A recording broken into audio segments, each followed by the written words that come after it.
went for like 60 days with no crashes, and then 3 happened within 2 weeks.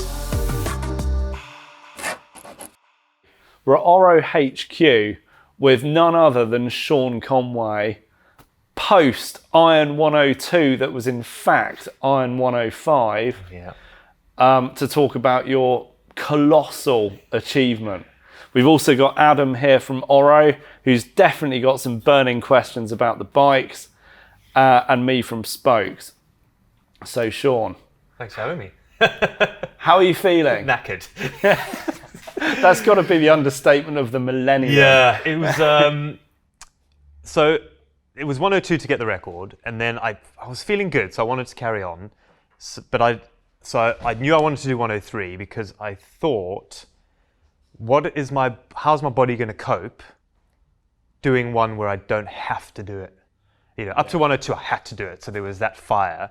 And I thought, I wonder what's going to happen. I wonder if I'm going to get halfway through the bike and just be like, cave in mentally and physically. But actually, I felt good on 103. And then to do 104, I said, right, well, I'm going to get the internet to tell me if I should do another day. So I sort of put a thing on Instagram going, yes, smash it, or no, put your feet up, you deserve a rest. And obviously 71% of the internet hates me. So they said, carry on. So I did 104. And then I was like, right, I don't want to quit.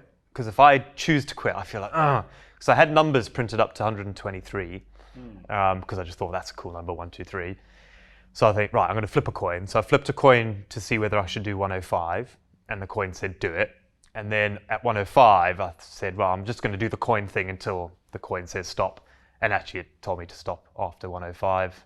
And I was quite sad, actually, to be honest. Yeah. So was I. That was a genuinely emotional moment, and I didn't expect that to hit me as hard as it did. And I had a tear rolling down my No, no, so did I, face. because it's hard to explain, but imagine you have a job where you're the only person in the whole world who gets to have that job. Yeah. And the job is really tough, but it's super rewarding, and the community around the job is amazing, and all the support you're getting, and everyone's sort of going, oh my God, you're doing this job, that's so cool. Would you give it up? And that's kind of how I felt. Like I felt like I had this amazing job, which was really hard, but really rewarding. And giving up at 105 was sort of me handing in my resignation. Yeah. And I sort of didn't want to do that. What was it like waking up on the first day where you didn't have to do it again? I was glad it's over because it was hard. Yeah. I was still on a high, actually. For the couple of days after that, I was still feeling quite good. Mm-hmm. And then I think 2 or 3 days after, it's been 2 weeks now, my body just was like, oh, it's finished now. Right, shut down mode. So, yeah, the last few weeks have, been tough, if I'm honest, physically. Like mentally, I feel good. I'm motivated to kind of keep training and go for a ride. But when I get on the bike or on the turbo or on the treadmill, I'm just got nothing.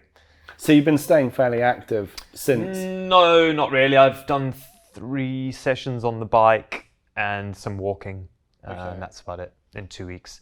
But I think this week I'm going to start doing regular, almost daily exercise. I've still got the hip issue that I picked up around day 60 something, so I need to get that addressed. But I'm motivated to keep going, but the body's sort of going, whoa, buddy, like I'm tired.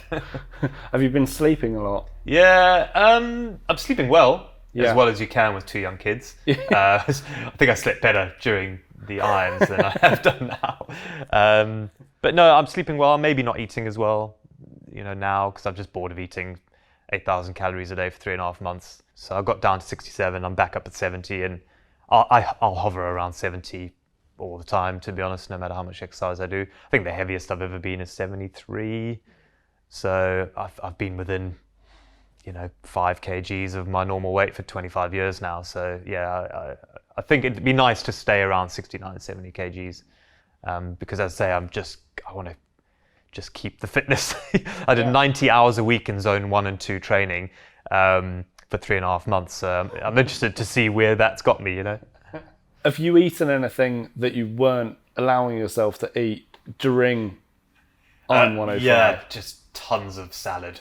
Because during, in the sort of the food pie chart, there's energy, recovery, and health, and it's the health one you always sacrifice because it's like, why am I going to fill my belly with 100 calories of green leaves Yeah. when I should be filling it with the same volume in full fat cream, which is 1,500 calories. Is that really how much calories in there? Yeah, in a small tub of full fat cream, 1,500 calories. In the bigger tub, it's like 3,000 something. That's amazing. Yeah, so, but you need the greens actually because there's the antioxidants and loads of other things. But when you're in a fatigued state and you're losing weight, your brain just goes, give me fat, carbs and everything. So what else were you eating during the challenge that you found worked?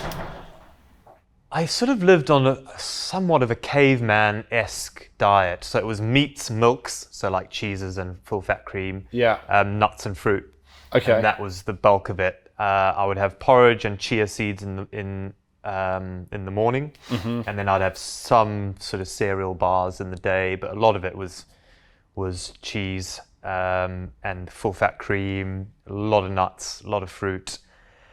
Not as many vegetables as I was hoping to have, and I don't know why. I think I got maybe a bit lazy once I got into a system where I knew I wasn't losing tons of weight. Yeah. I just thought, well, I'm going to stick with this now because I was too scared to introduce something new in case, because all it would take is if I had like 2 or 3 bad days where I was really down on speed, I wouldn't get enough recovery, and then the worry was I'd never get back on that wave, because once there was a couple of, especially in the first week where I picked up the knee injury, I was just making the 17-hour cutoff, and then which meant I just wasn't getting enough recovery. So the next day I wasn't fast enough. Yeah, it's a bit of a vicious cycle. And then all of a sudden you're on the downhill spiral. Yeah. But I managed to sort of claw back some miles and some time. So once I was sort of hitting the 15 hours, then I started to get good recovery, which meant I could go a little bit quicker the next day until eventually I was hovering around 14 hours. Yeah. And that seemed to be the sweet spot. I did a couple of 13 and a half hours, maybe a 13:20 was my fastest. But again, if you go too fast, then you need more recovery, which means you then wake up still in the red a little bit if you go too quick. So there's that sweet spot, which for me, I think was 14 hours. Yeah, that's a respectable time. Yeah, to do day after day after day. I think so. I was happy with that. Before this, I thought 15 hours would be the sweet spot. Yeah. But with 15 hours, because I was spending 40 minutes in a car every day, so it's 10 minutes in the morning and about half an hour in the evening, just to get back home. I think if I'd had a shorter commute, especially at the end of the day, I could have, maybe 15 would have been fine. But because of that time in the car, 14 seemed to be the sweet spot where I was getting enough sleep to be able to sustain the pace every day and just make it a rolling system where I was not going down on the speed, So what was your routine when you'd finish each day? What would you do when you rung the bell? So ring the bell and then I'm pretty much in the car within 5 minutes. So I would get all my stripped down and give one of the crew my washing. So there was a sort of a laundry cycle of clothes as well, which we had to think about. Jump in the car, write my daily update for social media while I was in the car, it was a good time that took that half an hour. Get home, straight in the front door, eat my meal, which was often just blended. So whatever Caroline was cooking for her and the boys, I would have as well. And then go into the shower and wash all the sun cream off me so my skin could breathe overnight. Then get in a really hot bath. Okay. Super, super hot, like almost scalding. Really? When I came out, my legs were red. And then a bit of rough and tumble with the kids before bed, and then be in bed ideally by 8:30. Sleep with earplugs on. Before this, I did a double layer of blackout blinds as well. Really? in the spare room in the back, so it was pitch dark. So what time did you get up each morning? So originally my alarm was set for 4:33 or 4, I can't remember now. But I found I was getting in the pool at like 1 minute past 5 or 2 minutes past 5, and I was not happy with that because I needed to get in before 5 because then I felt like I'd won the day. So I moved my alarm to 4:29, and it meant I was getting in the pool at like 1 minute to 5 or bang on 5, and then psychologically I'm like, yes, I won the day. That's only a minute. So the bikes, the Venturis, love them. How did they perform? Amazing. Honestly, genuinely, they were just super comfortable. And they felt really fast, and that's what you want from a bike, right?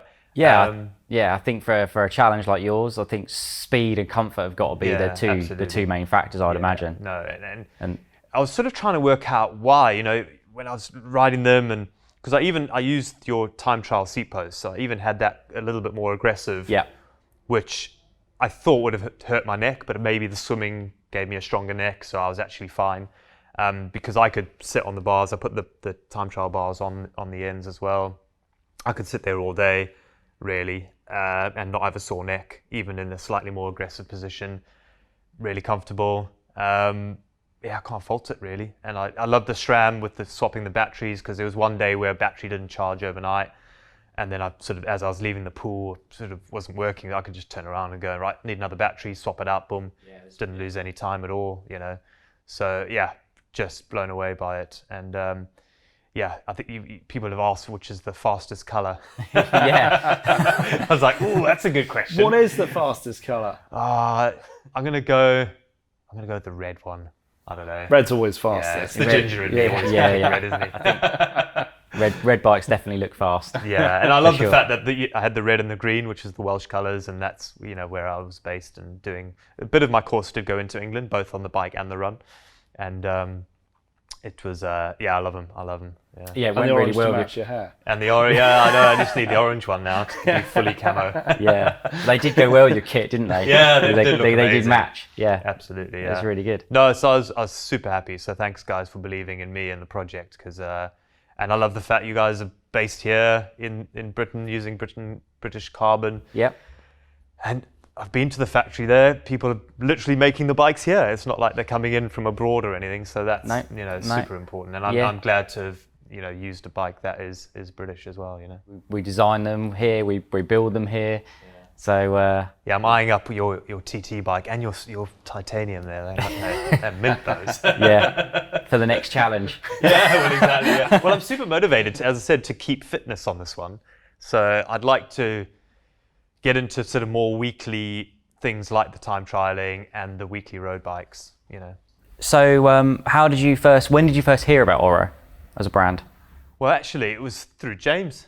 So James has been my biggest supporter for the last 10 years, pretty much. It started off the Route 66 bike race back in the day. So that was 2016. Because it was after the On the Edge documentary. Yeah. We watched that and we kind of thought it'd be cool to support Sean with a bike, because you were running that old bamboo thing. Yeah, I know. You still got that. Anything would have been an improvement over that, to be fair. But I'm so pleased he saw the vision as well. And absolutely, yeah. I had no doubt that you would finish this. Yeah, no, exactly. I mean, the biggest worry for me, was just crashing out on the bike again. Yeah. Hitting a pothole when I'm fatigued, or someone coming down in front of me, and that happened 3 times actually. Really? Weirdly, all within 2 weeks of each other, all 3. So I went for like 60 days with no crashes, and then 3 happened within 2 weeks, and 2 of them were really close to me. So one, I actually hit his bike, so he did it. There was a wheel overlap, just wasn't concentrating, and he went down, and luckily he went left of me. So I was behind him, he went left, because if he had gone right, it would have been game over for me, really. So I went over his back wheel. Then the second time, 3 people went down again, and it's always the person that everyone knew would probably crash, because you just know when you're in a group. Who was it? Names. Yeah. No names. But this is his address and his email. No, I felt bad because he had travelled a long way and he was super excited to come and ride with us, but the pace was fast. We were pushing big numbers and big power, and by the end, 4 hours in, he was knackered and just wasn't concentrating, went into the back of another rider. And then the rider behind him went over him, and then the guy in front of me went over both of them. And I luckily swerved, and just thankfully there was no oncoming traffic, because I was way into the road. And then the third one was just in the wet, and actually that was way away from me on a corner. And I was lucky that didn't affect me at all. But I was pretty much, once I'd got over the injury risk on the run, because that again was always going to be the big DNF potential. Yeah, it's just a stress fracture, that impact, or being too slow. So once I'd got over that and knew I was hovering around the 5.5 hour marathon time, yeah, the biggest risk was just coming off on the bike. And yeah, thankfully, yeah, I avoided all those. If I was a competitive athlete, I don't think there was one day where I would have had a physio go, right, you need to not do today. I think almost pretty much, other than day one, but from day 2 onwards, I had something where a physio would have said, oh, you need a couple of days rest. You had 3 Venturis, which you shared. Did you share them equally? Yeah, well, actually, I did actually. So I knew I didn't want to sort of faff around with component changes, and it was 11,000, nearly 12,000 miles on the bike. So what I would do is I'd have 2 on rotation. So one day. So the bike I used yesterday got serviced today, and then would be ready for me tomorrow. And then that's how we did that. And then the third one was there as just a full backup in case I had an issue. So for example, the derailleur got bent when it was in the van one night because the box fell on it. So then that had to actually go to the bike shop near us to get that straightened, which meant I still had 2 bikes. Because imagine if that one was in the bike shop and I'd only had one other bike, imagine I'd had a crash or had fallen on that one, I would have had no bikes. Imagine DNFing because you didn't have a bike. Like that would have been stupid. So that's what I'd do. And then every 3 weeks or so, I would swap in one of the bikes and put the other one as the spare. So then they all had the equal amount of mileage, which is about, 4,000, just under 4,000 miles. Did a tire change on all 3, 1 tire change on all 3, and only got 2 punctures. And one of the punctures was with one of the original wheels from last year's attempt, which had done last year's attempt, plus my triathlon around Wales, plus all the training rides. Wow. And that was a wall split. And then I had one other puncture. But other than that, it's pretty good, eh? 12,000 No other miles. mechanicals? No, 0 mechanicals, yeah. That's I really think- impressive. I mean, so each bike must have done more than most people would ride, maybe in a year, definitely, but maybe for the life of the bike. Yeah, well, exactly. Yeah, probably, yeah. That's mind-blowing, Yeah, isn't it? it's crazy to think. And, if punctures were your only issue, which, absolutely, let's face it, you can get everywhere. Well, weirdly, so when I cycled around the world, I did 16-odd thousand miles, and I got 40 punctures, I think. I did 12,000 now, and only got 2. Yeah. Yeah. So I was a real late adopter in the cycling world to like disc brakes on road bikes and tubeless, but now I'm sold on both of them. Yeah. Honestly, yeah, just win-win. The tubeless thing, yeah, I don't think I'll ever go back, to be honest, to non-tubeless. I guess the last thing you would want on something like that, on a challenge like that, is to keep stopping and having to, fix things. Well, exactly. I'm trying to steal 5-10 minutes here and there. And the 2 times I got punctures, I had an 25-minute delay on the first puncture because I happened to be at the furthest point on the loop from where the crew was. And then the second one was like 15-minute delay because I chose not to repair. I just phoned the crew and I'd done a reception test. I always had mobile phone reception. And because I had the tracking map, they could get to me. As I say, the worst case scenario was that 20-minute drive and then a 5-minute wheel change. And again, doing the 50k loops, 3 of them, plus a bit to the start of the loop and a bit back to the run, was a good way to minimize that risk of losing. Because if I did a long out and back, I'd have had the crew to follow me, and that's much harder to logistically manage with feed stations and everything. So yeah, that was pretty good because you're right. Had I, had 2 or 3 of those in a day, I'd have been an hour and a half behind potentially, and the knock-on effect of that could have been terrible. So what's going to happen with the bikes? Well, actually, what's quite cool that Chris Evans on Virgin Radio, when I did an interview with him on the day 102, he's agreed to take on one of the bikes and auction them off on Virgin for the True Venture Foundation. So that would be fun. And then the other 2, I've got quite a few friends who've keen to have one. Like Sean, if you're ever selling those, I got my name written all over that. So Decker Dave was one of them, but I know he's going to get a bike from you. Yeah, his he's is coming down back. tomorrow. Yeah, I'm taking that back with me. Oh, right, yeah. So I'm still deciding what to do with the others. Probably again auction them off for the charity, I think. It might be worth keeping one just as a bit of a absolutely memento, keeping one. so. Oh god, yeah. I don't know which one though. Which colour should I keep? Gotta be the red The one. red one I is think. the Yeah, I think that's the fastest. Yeah, what's next? Don't know. What is next? Yeah, I don't know.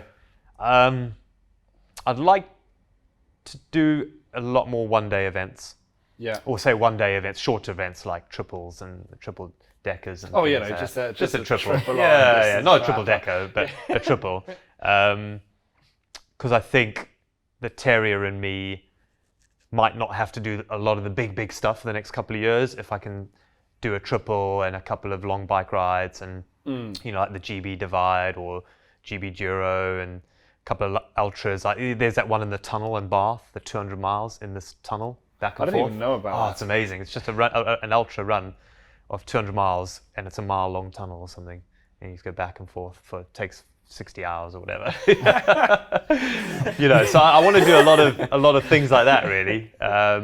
Because also I'm not sure. I thought at the end of this I'd be like, right, I'm going to pack in running and swimming and just do cycling because it was my first love and the one I sort of, I guess, enjoy the most. But after this, I'm, oh no, I think I want to do a bit of everything now. So, as I said, I've got my eye on your TT bike and your titanium bike as well. So you said that twice. Yeah. I know. Well, it's going on the Dear Santa Christmas list. Because I'd like to just keep the fitness. I'm motivated to keep the fitness on this, which I've never had before. Normally I'm like, I couldn't be bothered, never doing exercise ever again. But for now, yeah, watch the space. We'll leave it at that. How would you feel if someone broke your record? Oh, I'd love it. Yeah, absolutely. Okay. 90% of me would love it. 10% of me would take an ego hit, obviously. But genuinely, 90% of me would. And if anyone's up for that. Do you see anyone breaking that record I think for the foreseeable? Yeah. Maybe not in the next year or two, but yeah, I mean, that's sport. I'd feel like I've failed a little bit if no one has a crack at it in the next 5 years. So, yeah. Again, if anyone's up for that, I'll tell you how to do it. Because I feel like there's 10 pillars of endurance, right? So there's planning, experience, food, water, sleep, muscle management, motivation, health, did I say fitness, and community? I've probably missed one there, but you got to tick all those boxes. Okay. Yeah, you got to tick all those boxes every single day, and then I feel like I know how to do that. So if anyone is interested, just send me a message on Instagram. Like if it wasn't for the coin telling you no, and the coin, if it was a double-headed coin, I know. How many could you have done? Sitting here now, and actually even then, because I did ask myself this during it, I think with a slightly different bike course, I could have gone on quite a lot further, definitely. Really? I think someone will do 200 one day. You need a better bike course than I had. There's too many junctions on my one, but it's the best I could do with where I was at. And actually, all the local riders were like, "Wow, man, how did you find such a flat bike course around here?" So I did really well. And shout out to Paul Buckley, who because he came up with the course. So yeah, big shout out. I'll tell you what, that was a brilliant moment when I saw you and Paul together on your social media. I was like, because he used to be one of our spokes ambassadors. Yeah, exactly. Too, and he's for the Europe stuff. And what a cool guy. Yeah, exactly. So Paul came up with this amazing route. But yeah, no, someone who is in a slightly different life circumstance. You need to probably have kids that are much older or no kids. Or a really understanding partner. Not even that, because even if, and Caroline was super understanding. She was like, you just do what you need to do. And if 200 is it, we make that plan. Is there anything you do differently? That's a good question. With the same route and the same course, probably not. No, I think I was very happy with making the most of what I had available to me on my doorstep. I think the only thing I would have done differently is in training. I would have done a couple of months out or a month out. A couple of months out, I'd have done a week-long bikepacking trip and a week-long fast-packing run, just to get that multi-day sort of niggles. So because that would have picked up a couple of the niggles that I had at the beginning, and then I probably would have done 5 in a row, 6 weeks out. Okay. Which I did think of, and then in my head I was like, oh, but what if I get injured? But then really, if I got injured doing the 5, I would have got injured doing the 105. So I think that would have made me realize that there was a couple of tendons and issues that I needed doing strength work on, like my ankles and my knee, my left knee. If I'd done the 5-6 weeks out, it would have picked up those weaknesses and I could have worked on them and maybe delayed the start by another month, because I could have really started at the beginning of May really and still been okay with weather. Yeah. So I think if anyone has another crack at this, do those big back-to-back volume days just to pick up any deficiencies or weaknesses within your biology, and then that's pretty much the only thing I would have done differently, I think. And what are the moments and memories that you take away from this that you're just gonna hold close forever? Oh, the community. Yeah. You know, I didn't do one single day alone, like completely alone. I always had people come and join me on the bike, people come and join me on the run. In fact, I don't think I did a single day where I was alone on the bike or the run, as in I always had someone come and join me on the bike. And That's fantastic. I think it might have been 1 or 2 days where I was alone on the run. But yeah, you know, the amount of people that came and joined me day after day in the rain, pulling sickies at work, and, you know, coming out just for their lunch break, or doing an hour or two with me in the morning before work, because I'd leave the pool at 6:30ish, and they'd sort of, you know, do a few hours and then head off to work type thing. And then that side of it, there's actually a WhatsApp group with all the riders now, and yeah, a bunch of us are going riding on Thursday night. Oh, so brilliant. I've met lots of local people to me who are now on a Tuesday, I can go, anyone up for a bike ride? I know some of them will have the day off or whatever, or, you know, so that's been the best part of this, just the community aspect that's grown around it, which I never expected, you know. So what would you like your legacy to be, or what do you think your legacy will be? Well, I don't really care about a personal legacy. Although the one legacy I do like is you keep your rights to your written word for like 70 years after you die. So I love the fact that my future great grandkids are going to be getting like beer money from my book sales in 100 years time. You know, it's like, oh yeah, £3, brilliant. But no. On a serious note, though, I'm really passionate about youth sport. And I even got a letter from Prince William during this, actually, on day 60 something. Sort of just a letter came in the post with a Kensington Palace stamp on it. I was like, what? And it's like, oh, dear Mr. Conway, congratulations on your 102 challenge. I know you're raising money for True Venture. And then they did a whole paragraph about the importance of youth sport. And it says, good luck with the rest of your challenge. And then he just signed it. And firstly, we got the same, we're like, who wrote it? Because he didn't put his name on the bottom. And we're like, and the signature wasn't like obvious. And we're like, I bet it's just the janitor at Kensington Palace who's a keen cyclist. And anyway, so we Googled, we're like, well, it's Kensington, it must be Prince William. So we Googled Prince William's signature and it was obviously his. And yeah, his signature is just Willie. Just Willie. But the W looks like an L, so it was like, you know. And so yeah, the youth sport thing is super well. I got 2 young boys, and I think, if anything, I hope that, you know, there's a kid now who's, you know, 5 or 6 years old who hears about this and eventually goes on to break this record, who maybe someone else will have. And I really want to have like severe dementia when I'm older, and I'm in the old age home, and every day I tell my grandkids, like, do you know once I did 105 full iron? And they go, shut up, Granddad. The record's 500 now by that New Zealand guy. Yeah. So that's sort of, you know, that would be the best legacy that I could think, you know, could possibly imagine, you know.